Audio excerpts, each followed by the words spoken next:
Social মিডিয়াতে আওয়ামী লীগের লোক তো ভীষণ খুশি, মেরে দিয়েঙ্গে, মার দেঙ্গে। এখন তো দিল্লিতে গিয়ে সবাই, আমি তো হিন্দি ভাষা বলতে পারি না, তারা হিন্দিতে হ্যাঁ শালেকে পিটে দাও, হ্যাঁ মেরে দাও, তারপরে হিন্দিতে মানে তারা এই সমস্ত কথাবার্তা বলছে, একেবারে নলি নলি ছুটিয়ে দাও, আরো আগে দেওয়া উচিত ছিল। হ্যাঁ, এটা হলো আওয়ামী লীগের পয়েন্ট। এখন তারা করবে, তারা যেহেতু এদের দ্বারা ক্ষতিগ্রস্ত হয়েছে। বিএনপির এক শ্রেণীর লোক, যেহেতু এরা তারেক রহমান সাহেবকে, এই যে এই মুহূর্তে তারেক রহমান সাহেবকে নাসিরুদ্দিন পাটোয়ারি সরাসরি বলছে যে আপনি তো রাষ্ট্র ক্ষমতায় বসে প্রেম করা শুরু করেছেন স্ত্রীকে নিয়ে, আপনি এই যে বিভিন্ন জায়গাতে শোক আপ করে বেড়াচ্ছেন। এই কথা বলা কিন্তু এত সোজা না, এটা বিপ্লবীদের পক্ষে সম্ভব। আপনি মানে এটার এগেনস্টে যদি তারেক রহমান সাহেব নিজে বলতেন, তার লোকজন বলতেন যে না এটার পক্ষে যুক্তি আছে, সেটা অনেক ডিসেন্ট হয়ে হতো। কিন্তু কথা না বলে এখন তার টেংরি ভাঙতে হবে, তাকে বাঁশ দিয়ে পিটাতে হবে। আই ডু নট সাপোর্ট ইট।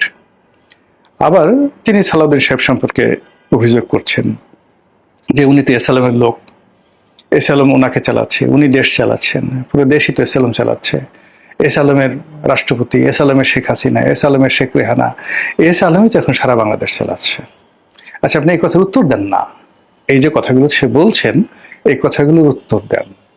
তারা যে সকল দুর্নীতির অভিযোগ চলছে, চাঁদাবাজির কথা বলছে, এগুলোর ব্যাপারে এগুলোর তো প্রত্যেকটা কথারই উত্তর আছে, অনেক সুন্দর সুন্দর উত্তর আছে। কিন্তু তাদেরকে ব্যক্তিগতভাবে, মানে তারা তো সালাউদ্দিন সাহেব, তারেক রহমান সাহেব, অন্য যে কোনো ব্যক্তির সঙ্গে এদের কারোর তো ব্যক্তিগত দ্বন্দ্ব সংঘাত নেই। আর তারা এখন যে পর্যায়ে আছে ভুলে গেল, মানে আগামী এই মানে যদি অলৌকিক কোনো ঘটনা না ঘটে, জিন পরি এসে যদি তাদেরকে রাষ্ট্রপতি প্রধানমন্ত্রী না বানিয়ে দেয়, তাহলে তাদের রাজনৈতিক ভবিষ্যৎ আগামীতে একটা এমপি হবে, এটাই দুরূহ বিষয়। তো সেক্ষেত্রে তাদের যে কন্ট্রিবিউশন, সেই কন্ট্রিবিউশন এগেনস্টে তারা যেভাবে আওয়াজ তুলছে, এই আওয়াজগুলো তো আসলে বিএনপির জন্য অনেক ভালো। মানে সরাসরি প্রধানমন্ত্রীকে, তার পরিবারকে, আমাদের দেশে তো প্রধানমন্ত্রী হলে তার বিরুদ্ধে কোনো কথা বলা যাবে না, তার পরিবার নিয়ে কোনো রাজনৈতিক সমালোচনা করা যাবে না। স্বরাষ্ট্রমন্ত্রী হলে তো ও মাই গড, স্বরাষ্ট্রমন্ত্রীকে নিয়ে কোনো কথাই বলা যাবে না, যার হাতে লাঠি আছে।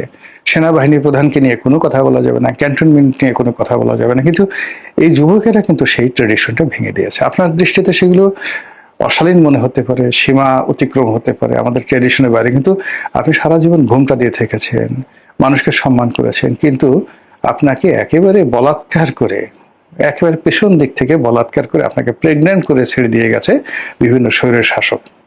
আর সেই প্রেগন্যান্সি থেকে এরাই কিন্তু বাঁচিয়েছে। তো কাজেই এদেরকে পলিটিক্যালি মোকাবেলা করাটাই যুক্তিযুক্ত বলে আমি মনে করি। কিন্তু সেটা না করে তাদের বিরুদ্ধে, তারা কথা বলছে, তাদের বিরুদ্ধে কলমও নয়, সরাসরি ডাইরেক্ট বাঁশ।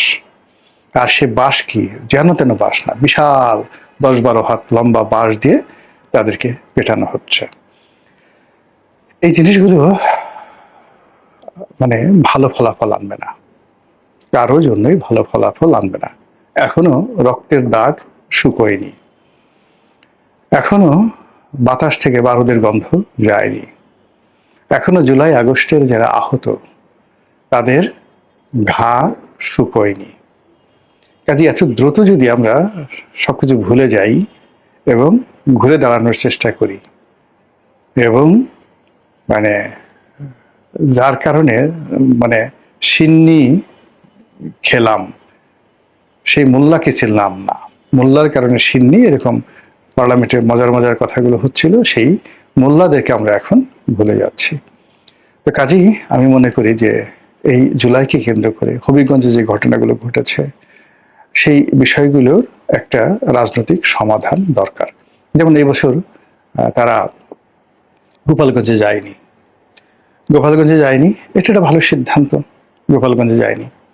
কিন্তু এই যে তারা যে হবিগঞ্জে গেলেন এবং হবিগঞ্জে যে ঘটনাগুলো ঘটলো, এই ঘটনায় এনসিপি যারা নেতৃবৃন্দ, তাদের মুরব্বী আছে, জামা, তাদের বোঝা উচিত, বলা উচিত আসলে এই ঘটনাটা কেন ঘটলো, দ্বিতীয়বার যেন এই ঘটনা জামাত এনসিপির পক্ষ থেকে না ঘটে। আবার সরকারের পক্ষ থেকেও এখানে সহনশীলতা দেখানো এবং এই ঘটনার একটা নিরপেক্ষ তদন্ত করে যারা দায়ী ব্যক্তি তাদেরকে বিচার করার মধ্যে কিন্তু সরকারের অস্তিত্ব, সরকারের দীর্ঘস্থায়িত্ব এবং সরকারের ভবিষ্যৎ নির্ভর করবে। মহান আল্লাহ আমাদের সবাইকে হেদায়েত দান করুন এবং হেফাজত করুন। আসসালামু আলাইকুম ওয়া রাহমাতুল্লাহি ওয়া বারাকাতুহু।